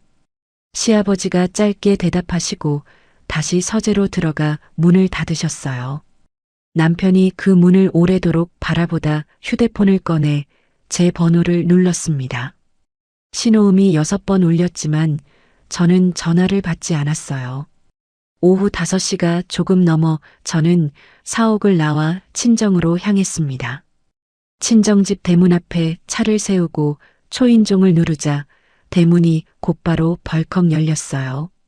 친정 어머니가 앞치마 차림 그대로 뛰어나오시더니 저를 두 팔로 꼭 껴안으셨습니다. 우리 딸. 어머니가 짧게 그 한마디만 하셨어요. 저는 어머니의 어깨에 얼굴을 묻는 순간 10년간 참아온 눈물이 뜨겁게 쏟아져 내렸습니다. 엄마, 엄마. 제 목소리가 어머니의 어깨 위에서 젖어나왔어요. 괜찮다, 지연아.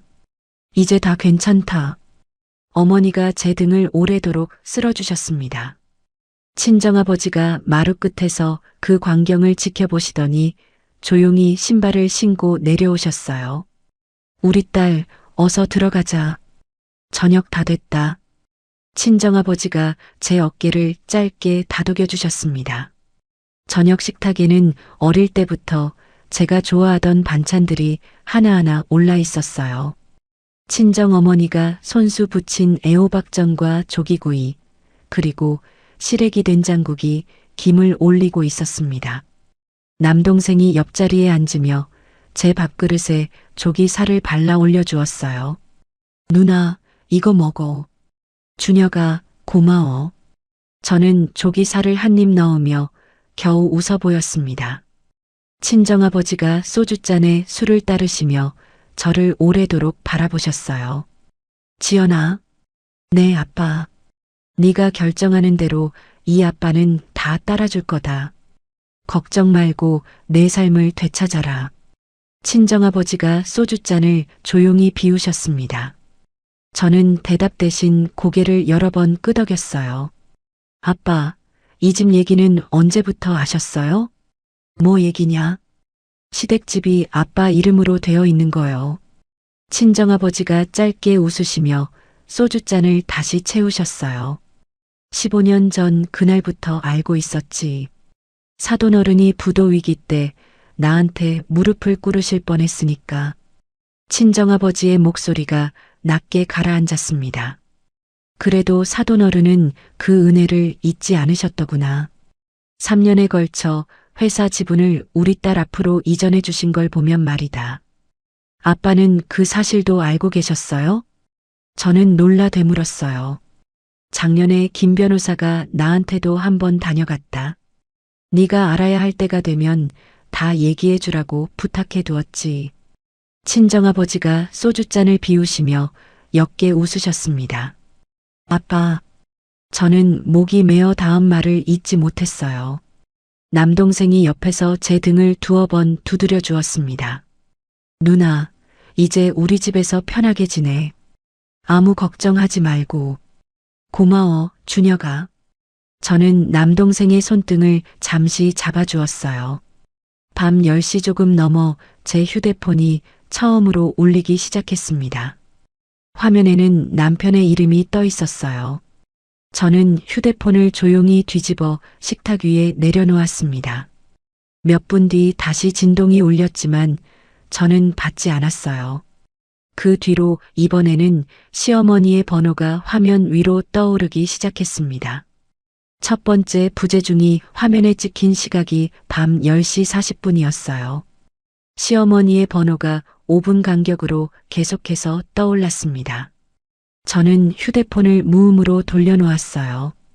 친정어머니가 그 광경을 옆에서 지켜보시더니 조용히 물으셨습니다. 지연아, 안 받아도 되겠니? 네, 엄마. 오늘은 그냥 두려고요. 저는 짧게 대답했어요. 새벽 2시가 되었을 무렵 저는 친정집 손님방으로 자리를 옮겼습니다. 침대에 누워 창밖을 내다보니 가로등 불빛이 얕게 새어들고 있었어요. 10년 만에 이 방에서 다시 잠을 청하는 밤이었습니다. 어릴 적 이 방에서 잠들 때마다 어머니가 이불을 여며 주시던 손길이 지금도 그대로 남아있는 것 같았어요. 저는 눈을 감으며 오래도록 잊고 있던 그 감각을 조용히 되찾아갔습니다. 휴대폰 화면은 여전히 어둠 속에서 조용히 진동하고 있었지만 저는 더 이상 그 소리에 신경 쓰지 않았어요. 다음 날 아침 7시 저는 친정집 손님방에서 눈을 떴어요. 10년 만에 처음으로 알람 없이 자연스럽게 눈이 떠진 아침이었습니다. 침대 옆 협탁 위에 놓인 휴대폰을 집어들자 화면이 부재중 알림으로 가득 차 있었죠. 시어머니의 부재중 전화가 정확히 99통이었어요. 문자함을 여니 처음에는 욕설로 시작된 메시지들이 뒤로 갈수록 애원조로 바뀌어 가고 있었습니다. 저는 문자를 하나하나 읽지 않고 화면을 위로 쭉 밀어 넘겼어요. 거실에서 어머니가 이미 아침상을 차리고 계신 기척이 들려왔습니다. 저는 옷을 갈아입고 방을 나갔어요. 엄마, 잘 잤어요? 우리 딸 얼굴이 오랜만에 편해 보이는구나. 친정어머니가 국그릇을 상 위에 올리며 옅게 웃으셨습니다. 식탁에는 어제 저녁 남은 반찬들과 새로 부친 두부 부침이 나란히 놓여 있었어요. 친정아버지가 신문을 접으시며 저를 바라보셨습니다. 지연아, 오늘 계획은 있냐? 오전에 중개사한테 다녀오고 오후에는 남편이랑 만나기로 했어요. 강서방이 연락해 왔냐? 어제 저녁부터 계속 전화가 왔더라고요. 친정아버지가 짧게 고개를 끄덕이시더니 다시 신문을 펴셨어요. 네가 하고 싶은 대로 하면 된다. 친정아버지의 짧은 한마디에 저는 국을 한 숟갈 뜨며 조용히 대답했습니다. 네, 아빠. 아침 식사가 끝날 무렵 휴대폰이 다시 울리기 시작했어요. 이번에는 신우이의 번호였습니다.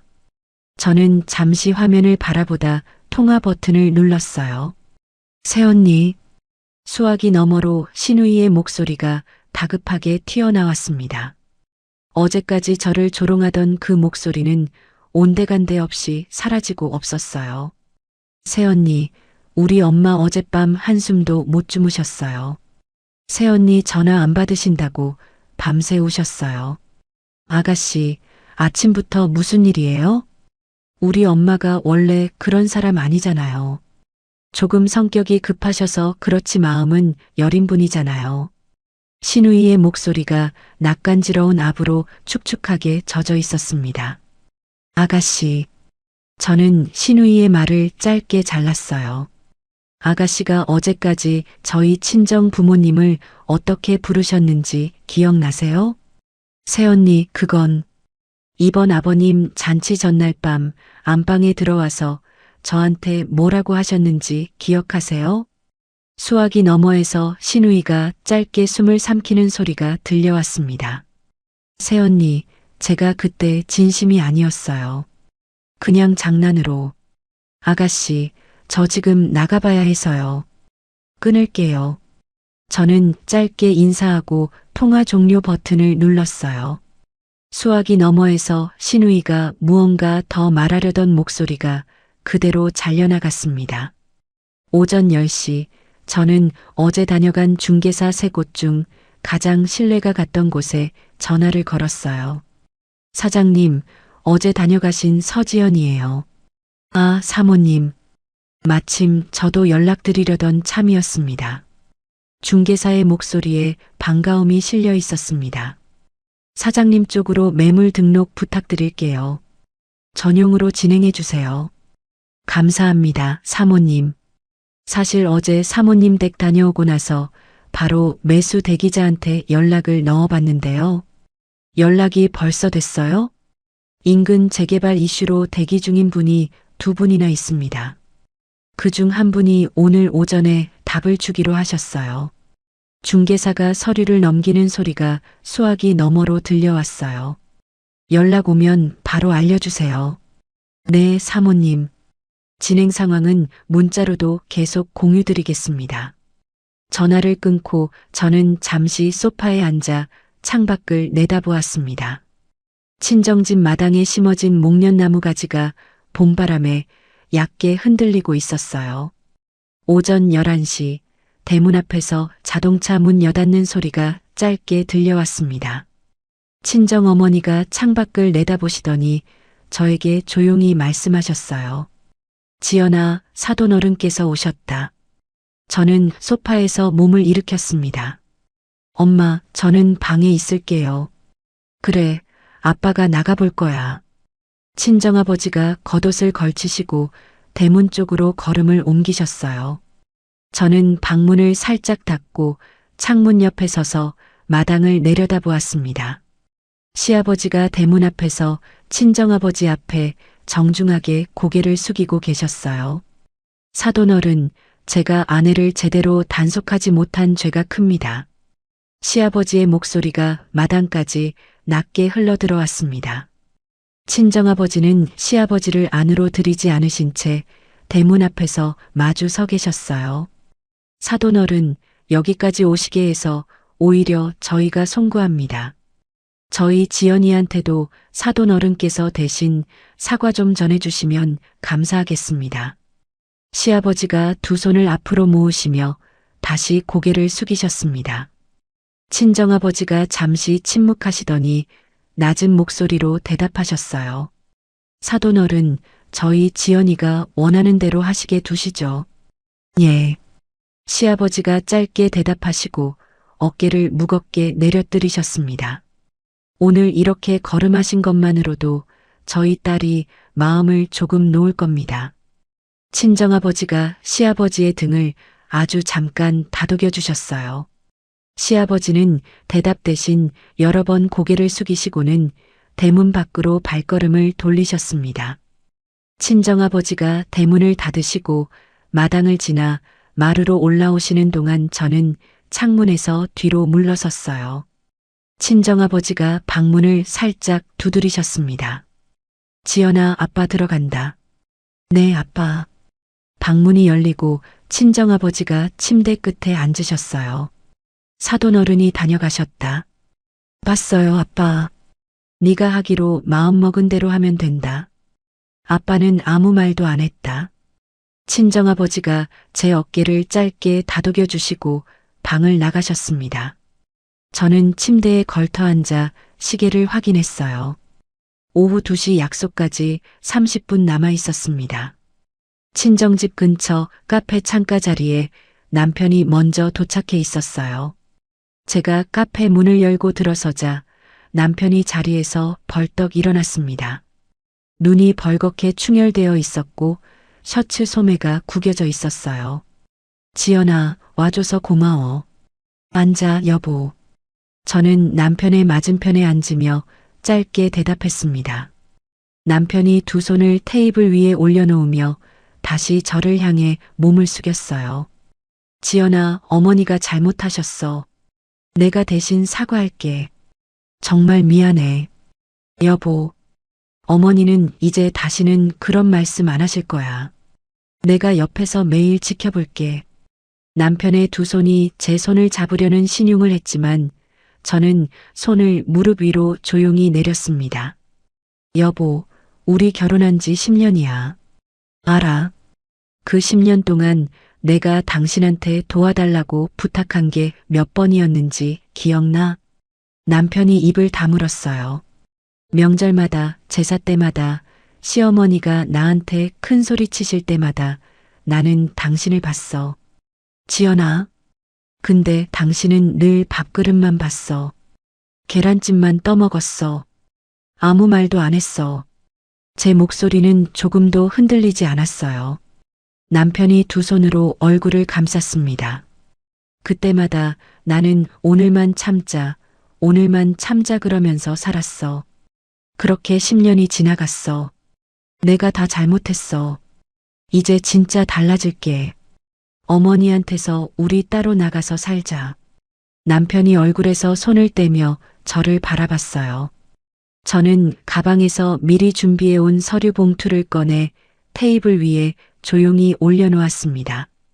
봉투 겉면에는 협의 이혼 의사 확인 신청 안내서라는 글자가 인쇄되어 있었어요. 남편이 봉투를 내려다보다 얼굴빛이 순식간에 하얗게 질렸습니다. 지연아, 이거. 여보, 위자료도 재산분할도 원하지 않아. 지연아, 잠깐만. 다음 주에 함께 법원에 출석해서 신청 절차만 밟아주면 돼. 남편의 손이 봉투 위에서 부들부들 떨렸어요. 지연아, 나 진짜 잘할게. 시간을 좀 줘. 응? 여보, 오늘 이 서류를 안 가져올 마음이었으면 나는 여기 나오지도 않았어. 저는 커피값이 담긴 지폐 한 장을 테이블 위에 올려놓고 자리에서 일어났습니다. 남편이 자리에서 벌떡 일어나 제 팔을 잡으려 했어요. 저는 그 손을 조용히 뿌리쳤습니다. 여보, 다음 주에 봐. 카페 문을 열고 밖으로 나서는 순간 등 뒤에서 남편이 무너지듯 자리에 다시 앉는 기척이 느껴졌어요. 저는 뒤를 돌아보지 않고 골목을 걸어 나갔습니다. 봄 햇살이 정장 재킷 위로 얕게 내려앉았어요. 친정집으로 돌아오는 길에 휴대폰이 다시 울렸습니다. 이번에는 낯선 번호였어요.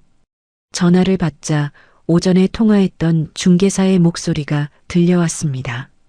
사모님, 좋은 소식입니다. 말씀하세요, 사장님. 매수 대기자 한 분이 시세 조건에 맞춰서 가계약금을 방금 입금하셨습니다. 본계약이랑 잔금 일정은요? 7주 뒤로 확정 가능합니다. 저는 골목 한복판에 잠시 걸음을 멈추고 하늘을 올려다보았어요. 봄 하늘이 유난히 맑고 높았습니다. 진행해 주세요, 사장님. 전화를 끊고 저는 다시 친정집을 향해 걸음을 옮겼어요. 그로부터 사흘 뒤 오전 9시 저는 남편과 함께 관할 가정법원 앞에 섰어요. 남편이 어젯밤 잠을 한숨도 못 잔 얼굴로 저를 마주 보았습니다. 지연아, 정말 이대로 접수하는 거야? 응, 여보. 저는 짧게 대답하고 법원 안으로 먼저 걸음을 옮겼어요. 접수처에서 서류를 확인받는데 20분이 걸렸습니다. 자녀가 없는 저희에게 담당 직원이 한 달간의 숙려 기간을 안내해 주었어요. 한 달 뒤에 다시 오시면 확인 절차 밟으실 수 있습니다. 감사합니다. 저는 짧게 인사하고 서류를 접어 가방에 넣었습니다. 법원 문을 나서자 남편이 제 옆에서 조심스럽게 걸음을 맞췄어요. 지연아, 한 달 동안 나 진짜 열심히 노력해 볼게. 응? 여보, 오늘은 여기서 헤어지자. 저는 남편을 향해 짧게 목례하고 반대쪽 골목으로 걸음을 옮겼습니다. 남편이 그 자리에 그대로 서서 저를 바라보는 시선이 등 뒤로 느껴졌어요. 저는 뒤를 돌아보지 않았습니다. 다음 주 화요일 오전 10시 강남 사옥대회의실에서 임시 주주총회가 열렸어요. 저는 최대 주주 자격으로 회의장 앞쪽 지정석에 앉아 있었습니다. 김 변호사가 옆자리에서 안건 순서를 마지막으로 확인했어요. 시회숙이 뒤늦게 회의장에 들어서더니 저를 발견하고는 얼굴이 붉게 달아올랐습니다. 애미가 여기 왜 앉아 있어? 시회숙의 목소리가 회의장 앞자리까지 날카롭게 날아왔어요. 김 변호사가 자리에서 조용히 일어나 마이크를 잡았습니다. 이번 임시 주주총회는 지분율 42%를 보유한 최대주주 서지연 이사님의 소집 요청으로 개최되었습니다. 시회숙의 얼굴에서 핏기가 순식간에 가셨어요. 뭐라고? 지분 42%? 저 애미가? 시회숙의 목소리가 회의장 안에서 이리저리 튀었습니다. 이사진 중 한 분이 자리에서 일어나 마이크를 이어받으셨어요. 조용히 해주십시오. 안건 표결부터 진행하겠습니다. 첫 번째 안건인 시회숙의 계열사 임원 해임안이 상정되었습니다. 찬반 표결 결과 압도적 찬성으로 가결되었어요. 두 번째 안건인 계열사 두 곳의 부실 계약 정리안도 같은 결과로 통과되었습니다. 세 번째 안건인 시아버지의 명예대표이사 전환과 전문 경영인 선임안 또한 무리 없이 가결되었어요. 시회숙이 자리에서 벌떡 일어나 손가락으로 저를 가리키셨습니다. 이 못된 것, 네가 감히 이 회사를 어떻게 하려는 거냐? 시회숙의 목소리가 회의장 안에서 갈라졌어요. 시회숙이 저를 향해 걸음을 옮기려는 순간 회의장 뒤편에서 대기하고 있던 경비팀이 재빠르게 다가와 시회숙의 팔을 붙잡았습니다. 선생님, 이쪽으로 나가시죠. 이 손 나. 시회숙이 몸부림을 치며 저를 향해 육두문자를 쏟아내셨어요.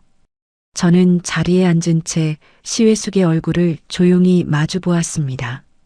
시회숙이 결국 경비팀에 의해 회의장 바깥으로 끌려나가시자 회의장 안에 잠시 무거운 침묵이 흘렀어요.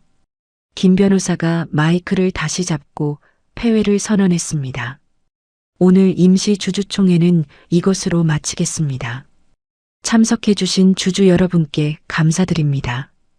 회의장을 나서는 길에 김 변호사가 제 옆에서 조용히 말했어요. 서 이사님, 오늘 안건 3개 모두 예정대로 마무리되었습니다. 김 변호사님, 3년 동안 고생 많으셨어요. 이제부터가 진짜 시작입니다. 서 이사님.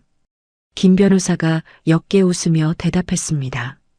총회가 끝난 다음 날 오후 3시 친정집 대문 앞에서 초인종이 다급하게 울렸어요.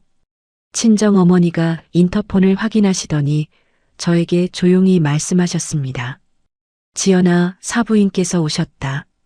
저는 소파에서 몸을 반쯤 일으켰어요. 엄마, 제가 나갈까요? 아니다. 엄마가 먼저 나가볼게.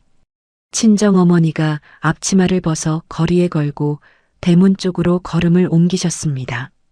저는 마루 끝에 서서 마당을 내려다봤어요.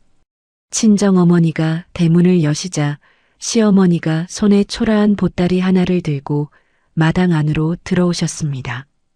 시어머니가 마당 한복판에서 두어 걸음 걷다 그대로 무릎을 꿇으셨어요. 사부인. 친정어머니가 놀라 시어머니 앞으로 다가가셨습니다. 사부인, 이러시면 안 됩니다. 어서 일어나세요. 친정어머니가 시어머니의 팔을 잡으려 하셨어요. 시어머니가 그 손을 뿌리치시며 이마를 마당 바닥에 그대로 찌으셨습니다. 사부인, 제가 죽을 죄를 지었습니다. 시어머니의 목소리가 마당을 넘어 골목까지 울려 퍼졌어요. 며느리를 다시 돌아오게만 해주십시오. 집도 회사도 다 없어도 좋으니 며느리만 돌려주십시오. 시어머니가 두 손으로 마당 흙바닥을 짚으시며 통곡하셨습니다. 친정어머니가 다시 시어머니의 어깨를 붙잡으셨어요. 사부인, 우선 일어나세요. 이러시면 저희가 오히려 송구합니다. 시어머니가 이마를 다시 한번 바닥에 찌으시며 흐느끼셨습니다. 사부인, 저 좀 살려주세요. 저 이제 갈 데가 없습니다. 저는 마루 끝에서 그 광경을 오래도록 지켜봤어요. 시어머니의 통곡이 진심인지 잃어버린 재산에 대한 미련인지 그 경계를 저는 이제 굳이 구분하고 싶지도 않았습니다. 친정아버지가 안방에서 나오시더니 마당으로 내려가셨어요. 사부인, 어서 일어나시죠. 이러시면 안 됩니다. 친정아버지가 시어머니의 팔을 부축하듯 잡으셨습니다. 시어머니가 그제야 몸을 반쯤 일으키시며 마루 쪽을 올려다보셨어요. 지연아, 이 어미가 잘못했다. 한 번만 용서해다오. 시어머니가 저를 향해 두 손을 뻗으셨습니다. 저는 마루 끝에서 시어머니의 얼굴을 조용히 마주봤어요. 15년 동안 이 며느리를 얹혀 사는 사람 대하듯 무시해 오시던 그 얼굴이 오늘은 완전히 무너져 있었습니다. 저는 마당으로 내려가지 않았어요. 어머님, 몸 조심하세요. 제 짧은 한마디가 마당 위로 낮게 내려앉았습니다. 친정아버지가 시어머니를 부축해 대문 밖까지 배웅해 들이셨어요. 시어머니는 대문 앞에서도 몇 번이나 저를 향해 고개를 돌려 이름을 부르셨지만 저는 끝내 마루에서 내려오지 않았습니다. 친정어머니가 마루 위로 올라와 제 옆에 서시더니 짧게 한숨을 내쉬셨어요. 지연아, 저 어른이 참 안 됐다. 엄마, 그래도 이 엄마는 우리 딸 편이다. 친정어머니가 제 어깨에 손을 얹으셨습니다. 저는 어머니의 손등에 잠시 제 손을 올려놓았어요. 그날 밤 저녁 식탁이 끝날 무렵 저녁 우편함에 두꺼운 편지 한 통이 들어와 있었습니다. 봉투 겉면에 시아버지의 자필로 제 이름이 적혀 있었어요. 저는 방으로 편지를 가지고 들어와 침대 끝에 앉아 봉투를 열었습니다. 편지지가 8장이나 접혀 있었어요. 시아버지의 낮고 정갈한 필체가 종이 위에 빼곡히 적혀 있었습니다. 15년 전 부도 위기 당시 친정아버지께 진 빚에 대한 참회부터 시작해서 3년에 걸쳐 며느리 앞으로 지분을 이전한 진짜 이유, 그리고 시어머니를 제대로 다스리지 못한 것에 대한 부끄러움까지 한 줄도 빠짐없이 적혀 있었어요. 편지 마지막 장 끝에 시아버지가 이렇게 쓰고 계셨습니다. 애미야, 이 못난 시아버지가 너에게 마지막으로 부탁이 하나 있다. 이 집 종중 재산과 이 애비 노후 자금만은 저 사람이 손대지 못하도록 네가 정리해다오. 저는 편지를 접어 다시 봉투에 넣었어요. 다음 날 아침 9시 저는 시아버지께 직접 전화를 걸었습니다. 아버님, 저예요. 애미냐? 수화기 넘어 시아버지의 목소리가 낮게 잠겨 있었어요. 편지 잘 읽었어요, 아버님. 고맙다, 애미야. 종중 재산이랑 아버님 노후 자금은 어머님이 손대지 못하도록 신탁으로 묶어드릴게요. 수화기 너머에서 시아버지가 오래 흐느끼셨습니다. 애미야, 이 애비가 너한테 정말 면목이 없다. 아버님, 이 얘기는 여기까지만 하시죠. 몸조리 잘하세요. 저는 짧게 인사하고 통화를 마쳤어요. 3주 뒤 본계약이 체결되었고 다시 4주 뒤 잔금 지급이 완료되었습니다. 시댁집 소유권이 새로운 매수인 앞으로 완전히 이전되었어요. 시어머니와 남편 신우이는 그날로 각자 짐을 챙겨 시이모 댁으로 몸을 옮기셨습니다. 장금이 완료된 저녁, 저는 마지막으로 시댁집을 홀로 방문했어요.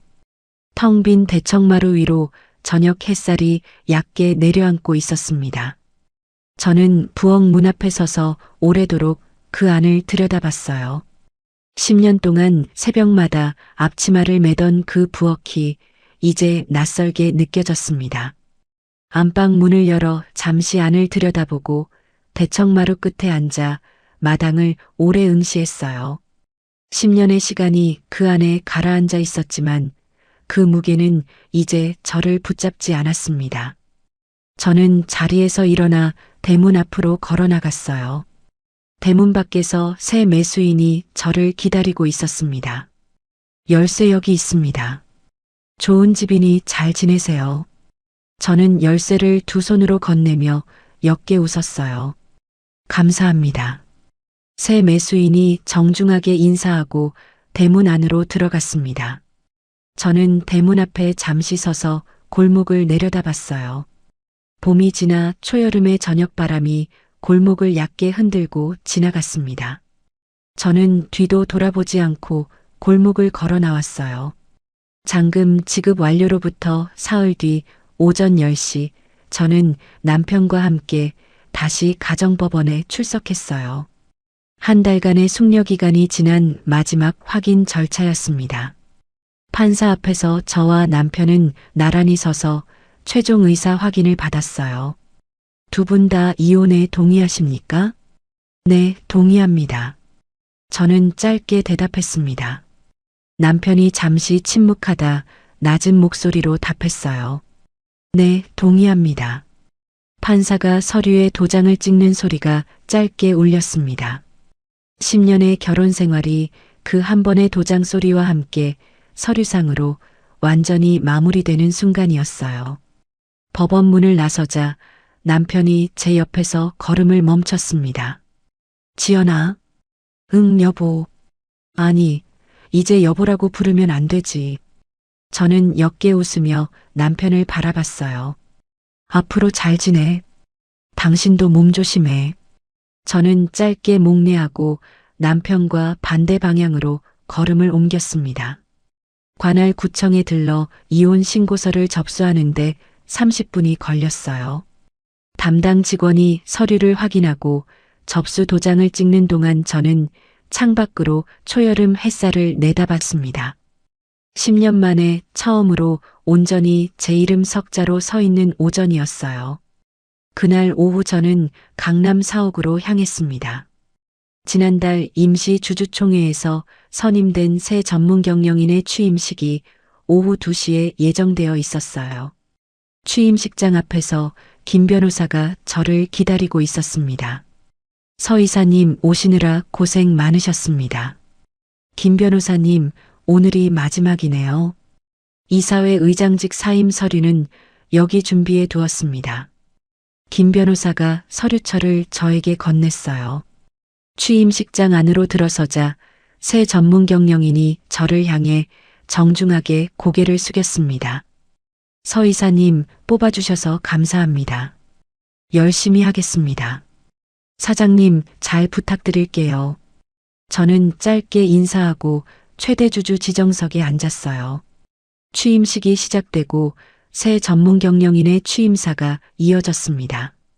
30분 뒤 저는 자리에서 일어나 이사회 의장직 사임서에 서명했어요. 소유와 경영의 분리가 서류상으로 완결되는 순간이었습니다. 취임식장 로비를 나서는 길에 남편이 저를 기다리고 있었어요. 법원에서 헤어진 뒤 곧장 이곳까지 온 모양이었습니다. 지연아, 잠깐만. 무슨 일이야? 앞으로 어떻게 살 거야? 남편이 저를 향해 어색하게 두 손을 앞으로 모았어요. 저는 남편의 얼굴을 잠시 바라봤습니다. 10년 동안 이 얼굴 옆에서 살아왔지만 오늘 이 얼굴이 이렇게까지 낯설어 보인 건 처음이었어요. 몸 조심해. 저는 짧게 목례하고 사옥 정문을 향해 걸음을 옮겼습니다. 남편이 그 자리에 그대로 서서 저를 바라보는 시선이 등 뒤로 느껴졌지만 저는 뒤를 돌아보지 않았어요. 사옥 정문을 나서는 순간 그것이 남편과 마주한 마지막 순간이 되었습니다. 그 다음 주 월요일 오전 8시 반, 저는 친정아버지 회사 본사 로비에 서 있었어요. 경영기획실장 명패가 새겨진 사원증을 손에 쥐고 있었습니다. 친정아버지가 회장실에서 나오시더니 저를 향해 짧게 목례하셨어요. 어서 오시게 서 실장. 회장님 잘 부탁드립니다. 저는 두 손으로 사원증을 받으며 고개를 숙였습니다. 친정아버지가 옅게 웃으시며 로비 안 직원들을 향해 말씀하셨어요. 오늘부터 우리 회사 경영기획실장으로 서지연 실장이 합류합니다. 여러분 많이 도와주세요. 직원들이 박수로 저를 맞이했습니다. 친정아버지가 저를 회장실로 잠시 부르셨어요. 지연아. 네, 아빠. 친정아버지가 문을 닫으시고 나서야 다시 아빠 목소리로 돌아오셨습니다. 아빠는 정말 네가 여기 안 와도 된다고 생각한다. 편하게 살아도 된다. 아빠, 저 편하게 살려고 여기 온 게 아니에요. 그래. 낙하산 소리 안 듣게 실무실장으로 시작할게요. 3년 안에 임원 승진 심사 정식으로 받고요. 친정아버지가 잠시 저를 오래 바라보시더니 옅게 웃으셨어요. 그래, 우리 딸이 아빠 딸이지. 친정아버지가 제 어깨를 짧게 두드려 주셨습니다. 한 달쯤 지난 어느 저녁 남동생이 친정집으로 찾아와 저녁 식탁에서 조심스럽게 말을 꺼냈어요. 누나, 시이모댁 얘기 들었어? 준혁아, 무슨 얘기? 시어머니가 시이모댁에서도 결국 나오셨대. 언니 동생 사이에 크게 싸우셨나 봐. 친정어머니가 국그릇을 상 위에 올리시며 짧게 한숨을 내쉬셨습니다. 저 어른이 갈 데가 없으신 게로구나. 경기도 외곽에 작은 아파트 하나 얻어서 혼자 계신다더라. 남동생이 조기 살을 발라 저에게 올려주며 말을 이었어요. 그리고 아가씨는 별거 중이던 그 사람하고 정식으로 이혼했대. 시어머니랑 같이 지내면서 마트 계산대에서 아르바이트 시작했다더라. 저는 젓가락을 잠시 상 위에 내려놓았습니다. 준혁아, 그 얘기는 여기까지만 하자. 아, 미안, 누나. 저 집 사정은 이제 나랑 상관없는 얘기야. 남동생이 짧게 고개를 끄덕였어요. 친정아버지가 소주잔을 채우시며 담담하게 말씀하셨습니다. 저 집 사정은 저 집 사정이다. 우리 딸은 그 얘기에 마음 쓸 것 없다. 네, 아빠. 저는 다시 젓가락을 집어들었어요. 계절이 두어 번 바뀌었습니다. 봄이 지나 여름이 오고 여름이 지나 초가을 바람이 창가에 살랑거리기 시작한 10월의 어느 오후였어요. 친정아버지가 회장실로 저를 부르셨습니다. 지연아, 다음 주에 남해 한번 갔다 오자. 남해요? 엄마가 오래전부터 남해 가고 싶다고 노래를 부르더구나. 준혁이도 시간 뺀다니까 4시간만 맞으면 된다. 네, 아빠. 저 시간 맞출 수 있어요. 친정아버지가 옅게 웃으셨습니다. 우리 넷이서 오랜만에 다녀오자. 다음 주 금요일 오후 저희 네 식구는 남해로 향하는 자동차 안에 있었어요. 친정아버지가 운전대를 잡으셨고 조수석에 친정어머니, 뒷좌석에 저와 남동생이 나란히 앉아 있었습니다. 차창 밖으로 노랗게 물든 은행나무가 스쳐 지나갔어요. 친정어머니가 조수석에서 뒤를 돌아보시며 저를 바라보셨습니다. 우리 딸, 오랜만에 이렇게 넷이 여행 가는 거 아니냐? 그러네요, 엄마. 10년 만이에요. 준혁이도 이제 다 커서 저렇게 옆에 앉아 있고, 남동생이 옆에서 어색하게 웃었어요. 엄마, 저 나이가 32이야. 그래도 엄마한테는 아직 꼬맹이지. 친정어머니가 옅게 웃으시며 다시 앞을 보셨습니다. 남해에 도착한 첫날 저녁, 저희는 바닷가 근처 작은 식당에서 회정식을 시켰어요. 친정아버지가 소주잔을 채우시며 저를 향해 잔을 살짝 들어 올리셨습니다. 지연아, 우리 딸 그동안 고생 많았다. 아빠, 저 이제 진짜 괜찮아요. 안다. 그래도 이 아빠는 매일 그 생각을 한다. 저는 잔을 부딪히며 짧게 웃었어요. 남동생이 옆에서 회 한 점을 제 앞접시에 놓아주며 말했습니다. 누나, 이거 먹어. 여기 생선 진짜 맛있어. 고마워, 준혁아. 친정어머니가 옆에서 그 광경을 오래도록 바라보시더니 조용히 웃으셨어요. 여행 마지막 날 저녁, 저희는 바닷가 산책로를 따라 걷고 있었습니다. 친정아버지와 남동생이 앞서 걷고 저와 친정어머니가 뒤에서 나란히 걸었어요. 파도가 자갈밭 위로 하얗게 부서지는 소리가 얕게 들려왔습니다. 친정어머니가 걸음을 잠시 멈추시더니 제 손을 조용히 잡으셨어요. 지연아, 네 엄마. 엄마가 우리 딸한테 하나만 물어봐도 되겠니? 물어보세요, 엄마. 친정어머니가 바다 쪽을 오래 바라보시더니 다시 저를 향해 고개를 돌리셨습니다. 우리 딸, 그 10년 동안 얼마나 힘들었니? 저는 어머니의 손을 꼭 마주 잡았어요. 엄마, 지금 이 순간을 위해서 참았던 것 같아요. 친정어머니의 눈시울이 노을빛 아래에서 붉게 물들었습니다. 지연아, 이제부터가 진짜 내 삶이다. 네, 엄마. 저는 어머니의 어깨에 잠시 머리를 기대었어요. 바닷바람이 저희 두 사람의 머리카락을 얕게 흔들고 지나갔습니다. 앞서 걷던 친정아버지가 뒤를 돌아보시며 저희를 향해 손을 흔드셨어요. 뭐하냐, 어서 오너라. 가요, 아빠. 저는 어머니의 손을 잡고 다시 걸음을 옮겼습니다. 노을이 바다 위로 붉게 번져나가고 있었어요. 10년의 침묵이 결국 이 저녁 한 걸음을 위한 준비였다는 걸 저는 어머니의 손을 잡고 걸으며 조용히 알았습니다. 가방 안에서 휴대폰이 잠시 진동하는 기척이 느껴졌지만 저는 굳이 꺼내보지 않았어요. 한 달에 두어 번씩 저에게 전화를 걸어오시는 그 번호가 이번에도 화면 위에 떠올랐을 뿐이라는 걸 저는 이미 알고 있었습니다. 저는 어머니의 손을 다시 한번 꼭 잡으며 앞서 걷는 아버지와 남동생을 향해 걸음을 재촉했어요.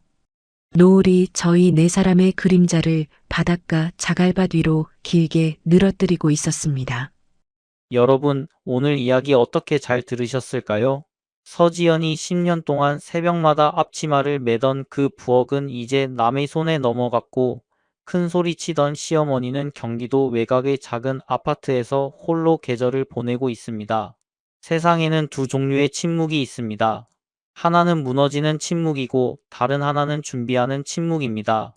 서지연의 10년은 후자였습니다. 금고 속 봉투 한 장, 김 변호사와의 3년, 그리고 서류 위에 또렷하게 찍힌 이름 석자. 서지연은 눈물을 흘리는 대신 종이 위에 답을 적었고 목소리를 높이는 대신 도장을 눌러 찍었습니다. 그래서 서지연의 반격에는 소리가 없었지만 그 무게는 상을 뒤엎던 시어머니의 고함보다 훨씬 무거웠습니다. 지금 이 이야기를 들으시는 분들 중에도 오늘 하루가 유난히 길고 무거웠던 분이 계실지 모릅니다. 그런 하루하루가 결국은 여러분의 이름 석자를 지켜줄 종이 한 장이 되어 돌아오리라 믿습니다. 부디 여러분의 다음 계절이 서지연의 남의 노을처럼 붉고 따뜻하기를 진심으로 바랍니다. 이야기를 끝까지 들어주신 분이 계시다면 잘 들었다고 댓글 하나만 남겨주세요. 감사합니다.